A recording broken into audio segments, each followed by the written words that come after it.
বন্ধুরা, আজ এসছি দীঘা মোহনায়। আগে এসছিলাম 2017 সালে, কিছুই মনে নেই। এখন নাকি সুন্দর করে সাজিয়েছে, তাই নিজের গাড়িতে জিপিএসটা অন করে চলে এলাম দীঘার মোহনায়।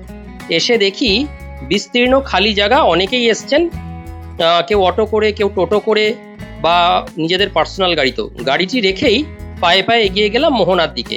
চতুর্দিকে বিভিন্ন মাছের দোকান, স্থানীয় জেলেদের যারা মাছ ধরে আনেন এই মোহনায়, তাদের স্থানীয় মাছের দোকান এগুলো।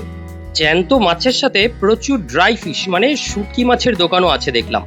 হরেক রকম শুটকি, অর্ধেক তো নামই জানি না, সাথে দেখতেও অদ্ভুত দর্শন। প্রচুর লোক কলকাতা থেকে যারা এসছেন বা বিভিন্ন জায়গা থেকে যারা এসছেন, তারা শুটকি মাছ এবং জ্যান্ত মাছও কিনছেন। এখান থেকে যারা জ্যান্ত মাছ কেনেন, খুব সুন্দর করে শোলার প্যাকেটে বরফ দিয়ে এনারা বাড়িতে নিয়ে যাওয়ার বন্দোবস্ত করে দেন। চতুর্দিকে খুব সুন্দর সুন্দর তাজা মাছ, চিংড়ি, পমফ্রেট, পাবদা, ইলিশ, ভোলা, কত না মাছ দেখতে পেয়েছি। প্রচুর সামুদ্রিক কাঁকড়াও দেখতে পেলাম। শোলার প্যাকেটে এনারা যে যাওয়ার ব্যবস্থা করে দেন, তাতে কিছু চার্জ নিলেও মাছগুলি শুনেছি বাড়ি অবধি ঘন্টা 10 মানে ট্রাভেল টাইম অবধি বেশ তাজাই থাকে।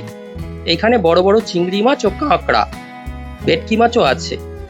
তাই আপনারা যারা মোহনায় আসতে চান, মোহনার একটা আলাদা আকর্ষণ তো আছেই, সাথে এখান থেকে মাছও কিনে নিয়ে যেতে পারেন। আর এই মাছগুলির পাশ কাটিয়ে এই হচ্ছে মোহনায় যাওয়ার রাস্তা। মাঝে ঢালাই করে রাস্তা তৈরি, আর দুপাশে বড় বড় পাথর দিয়ে দুদিক দিয়ে গার্ড দেওয়া আছে।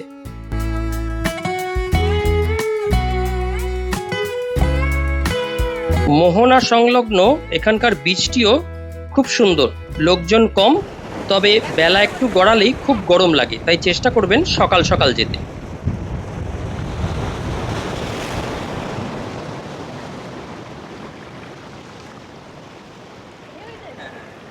বন্ধুরা, এখন দাঁড়িয়ে আছি দীঘার সবচেয়ে একটা অসাধারণ জায়গায়।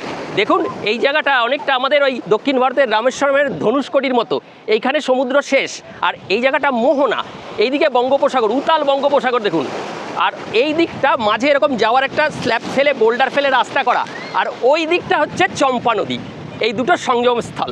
এই চম্পা নদীতে অনেকেই দেখুন ওই যে শিপিং, এই যে ইয়ে করছে, ওই মাছ ধরছে ওখানে চম্পা নদীতে। আর এইদিকে হচ্ছে আপনার মোহনাটা, এই মোহনা, আর ওই দিকে বঙ্গোপসাগর। এই বোল্ডারে জল ধাক্কা খেয়ে ভেঙে যাচ্ছে ঢেউগুলো, অসাধারণ দেখতে লাগছে কিন্তু।